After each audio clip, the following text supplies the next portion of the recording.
जय माता रानी की दोस्तों, आप सभी को आने वाले चैत्र नवरात्रि की बहुत बहुत शुभकामनाएं। तो आज की इस वीडियो में मैं आप सभी को नवरात्रि की बहुत ही सरल पूजा विधि दिखाने वाली हूँ। तो देखिए, आज के टाइम में सभी वर्किंग हैं, चाहे लेडीज़ हो चाहे जेंट्स। समय की कमी सबके ही पास हो गई है। और कई लेडीज़ जो हाउस वाइफ्स हैं, उनके बच्चे छोटे हैं, या जो स्टूडेंट्स हैं घर से बाहर रह रहे हैं और समय की कमी के कारण और सुविधाओं की कमी के कारण पूजा नहीं कर पाते हैं विस्तृत रूप से। तो उनके लिए एकदम आसान पूजा विधि मैं लेकर आई हूँ। तो देखिए, नवरात्रि के प्रथम दिन स्नान आदि से निवृत्त होकर या तो आप इस पूजन को अपने मंदिर में कर सकते हैं, या अलग से चौकी पटा या स्टडी टेबल में लाल या पीले रंग का वस्त्र बिछा लें। वैसे माता रानी की पूजा में लाल रंग का विशेष महत्व होता है। फिर इसके बाद देखिए, अक्षतों का आसन देकर हम यहाँ माता रानी की फ़ोटो है हमारे पास, तो उसको विराजमान कर लेंगे। तो देखिए, अगर आपके पास फ़ोटो ना हो, मूर्ति हो, तो उसे भी रख सकते हैं।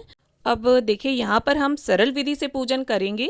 तो यहाँ हम कलश की स्थापना नहीं कर रहे हैं, केवल हमें जल से भरा हुआ एक लोटा लेना है। आप पीतल का, तांबे का, मिट्टी का, इन तीनों में से किसी भी धातु का लोटा ले लें। और कलश के ऊपर हमने गणपति जी की भावना से स्वस्तिक बना लिया है रोली से, और कंठ पर मोली बांध ली है। अब इसके बाद कलश के ऊपर हमें कटोरी या प्लेट में चावल भरकर रखने हैं। अब चावल की जगह पर जौ या गेहूं भी रख सकते हैं। अब एक सिक्का लेना है हमें, अगर चांदी का सिक्का हो तो आप उसे रखें। और वैष्णो माता में भी देखिए सिक्के मिलते हैं प्रसाद स्वरूप में, अगर वो है आपके पास तो उसे भी आप स्थापित कर सकते हैं इन अक्षतों पर। या आप इनकी जगह पर नॉर्मल 1 रुपए का सिक्का भी रख सकते हैं। अब इसके बाद हमने एक पीतल की छोटी सी प्लेट ली है। देखिए, अगर आपके पास बर्तन धातु के ना हो उपलब्ध, तो आप इनकी जगह पर मिट्टी के बर्तन प्रयोग कर सकते हैं, क्योंकि मिट्टी जो है वो एकदम शुद्ध मानी जाती है और पूजा में आप उसका प्रयोग कर सकते हैं। तो इस प्रकार से देखिए, हमने धूप दीप प्रज्वलित कर लिया है। अब एक फूल और गंगा जल की सहायता से स्नान की भावना से हम सभी को छींटा दे देंगे, शुद्धिकरण कर लेंगे चौकी का।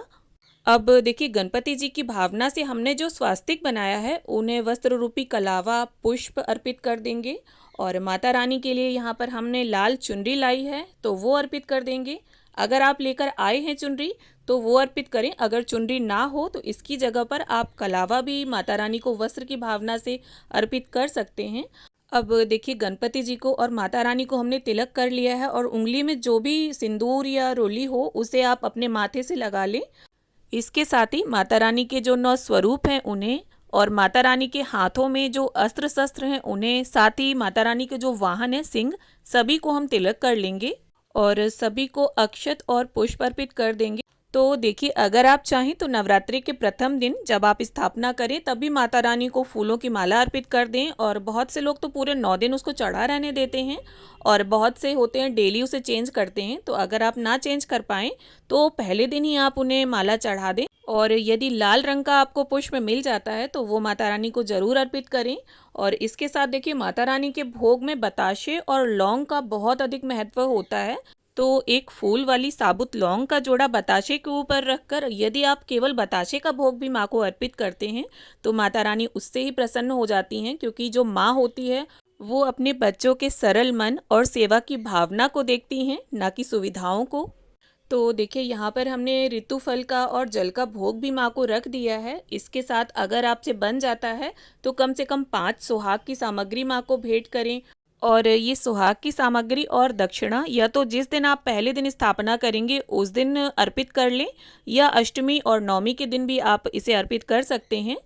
अब देखिए, नवरात्रों में जिस तरह से कलश स्थापना का बहुत अधिक महत्व होता है, उसी तरह से हवन का भी बहुत ज़्यादा महत्व होता है। तो हम यहाँ हवन नहीं कर रहे हैं, खाली एक कपूर जलाना है हमें, और एक साबुत लौंग का जोड़ा उसमें अर्पित करें। और जो भी भोग आपने चढ़ाया हो, बताशे, मिष्ठान, उसका छोटा सा एक टुकड़ा तोड़कर आप इसी जलते हुए कपूर में डाल दें, क्योंकि अग्नि से जो है वो माता तक सीधे भोग पहुँचता है। क्योंकि अग्नि को देवताओं का मुख माना गया है, अग्नि में हम कुछ भी अर्पित करते हैं वो सीधे देवताओं तक पहुँचता है।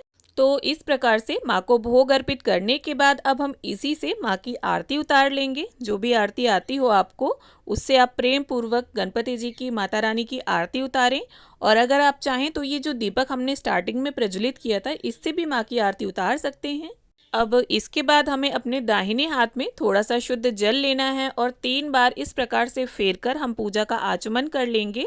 और हाथ जोड़कर माता रानी से प्रार्थना कर लेंगे कि माँ, हमारे पास बहुत अधिक साधन नहीं थे, जो थे उनसे हमने आपका पूजन अर्चन किया है, तो कृपा करके हमारी इस पूजा अर्चना को स्वीकार करें और अपनी कृपा दृष्टि हम पर बनाए रखें। और पूजा में अगर किसी भी तरह की कोई भूल चूक हो गई हो तो कृपया उसे क्षमा करें।